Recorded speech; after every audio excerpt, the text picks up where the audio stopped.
What's going on, everybody? Happy Tuesday night. Hope we're all having a wonderful end to our day. I do apologize for this video coming out so late. I had a meeting at 6 o'clock, which kind of held over a lot longer than I thought it would. Excuse me. So this is going to come out probably not till about 8:30. So I apologize for that. But luckily it's summertime, so the sun is still out by the time this will come out for a lot of folks watching it.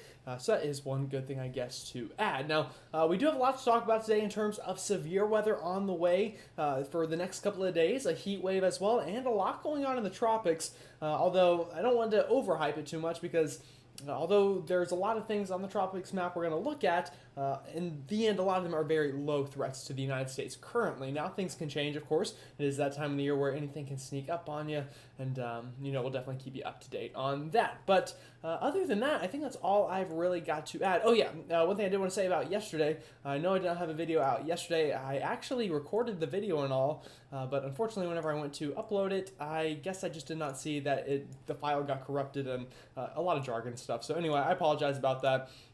Don't want you thinking I forgot about you, though. Just unfortunately, technology was having a Monday, just like I'm sure many of you are also having a Monday. So anyway, with that said, now let's jump into your forecast. So you can see the sun is setting over the lower 48 right now, and we do have a couple intriguing areas to look out for. We have some, couple of things, like I said, but the big thing right now is this massive ridge right now. This is, kind of doing this right now. So this is expanding and allowing a lot of heat to kind of overtake the lower 48. And as you'll notice throughout this week, it is going to be very hot. Now, that isn't the case quite for everyone. If you'll notice up here in the northern tier of the country, we have a piece of energy swinging on through, and this is going to bring pretty strong storms tomorrow. So very severe storms expected in the kind of Great Lakes region tomorrow through Michigan, Ohio, Indiana, states like that, and then going into the Northeast by the time we get into our Thursday, having that threat then. So right now, looking at our current radar, we do have some storms kind of along the I-95 corridor in the Northeast. Those should clear out and move out as we go into the overnight. And then our next big piece of energy will be this storm system up into the Great Plains. And again, that is going to swing on through the northern tier of the country throughout the next 48 hours, bringing with it severe weather.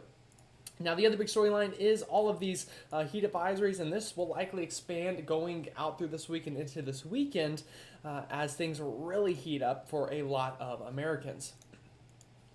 So looking at tomorrow's severe weather threat, again, it's quite a big one, actually. We have an enhanced risk for major cities like Detroit up through northern Ohio, northern Indiana, and even a slight risk expanding into the Cleveland area and a marginal risk surrounding that. So if you're in southern Michigan, northern Indiana, and Ohio tomorrow, definitely stay weather aware. Main threats tomorrow will be damaging winds as well as some isolated tornadoes as well. So all hazards on the table tomorrow. Also can't rule out some hail as well as this swings on through. Now, as we go into our Thursday, that threat shifts off to the northeast for places like Boston and the I-95 corridor, really from Portland, Maine, all the way down to D.C., being in that slight risk and surrounding areas being in a marginal risk. So pretty big severe weather event over the next couple of days for a lot of folks, and you can see this very clearly on future radar, even starting as early as the early morning hours of tomorrow. Expect a pretty feisty line of storms to get going kind of near Minneapolis, and as we go into sunrise, that'll swing on through places like Wisconsin, and by the time we get into the afternoon during peak heating, this line of very feisty and fierce storms will swing on through that place that we have the enhanced risk for tomorrow afternoon for the Detroit area and just kind of surrounding regions. Again, strong winds are going to be a big threat with this thing. It will die down a bit going into the overnight hours of Wednesday, but will once again flare up on our Thursday afternoon, where you'll notice here once again a line of storms capable of producing strong damaging winds and tornadoes as well. Will be a big thing to worry about throughout the next couple of days. Now, one thing you will notice outside of there, as I bring this back, not really that much moisture makes it south of the Ohio River. So this piece of energy, of course, will bring rain and the severe weather for places north of the Ohio River, but south of there, for Atlanta, Charlotte, Birmingham, Jackson, Mississippi, Nashville, and just those states surrounding those cities, really not that much precipitation in the next couple of days, and really not even for the next week or so, as this high pressure really dominates the pattern. So speaking of that high pressure, this is going into this weekend. So this is this Friday. You'll notice just a big area of high pressure dominating the pattern, bringing with it Overall, drier areas, drier weather for areas south and along the Ohio River Valley, but also just warmer temperatures and an increase in the humidity as well. So it's going to be downright brutal, honestly, for the next 7 days for a lot of folks, with it being relatively dry and very warm. So I'm going to kind of speed on through this map, but the overall gist I want you to get is we're going to have a couple areas of these pieces of energy working on through the Northeast and Great Lakes. That will be one theme, but also south of there, notice not much rain at all. So this is that first piece of energy up into the northern Great Lakes going into tomorrow, and then we get a bit of a lull before another piece of energy kind of swings on through going into Friday and into the weekend. Before we get to the weekend and we get more of a defined kind of trough to swing through the Northeast and Midwest, and that will help to cool things down for you folks up there, but south of there, the heat will continue. So looking at temperature trends this week, again, going through the next couple of days, let me bring this back. This is Friday afternoon, and I just picked Friday because this is really what it's going to be like for most days this week, but a big heat dome here with temperatures getting 5, 10, even 15 degrees above what they should be this time of year.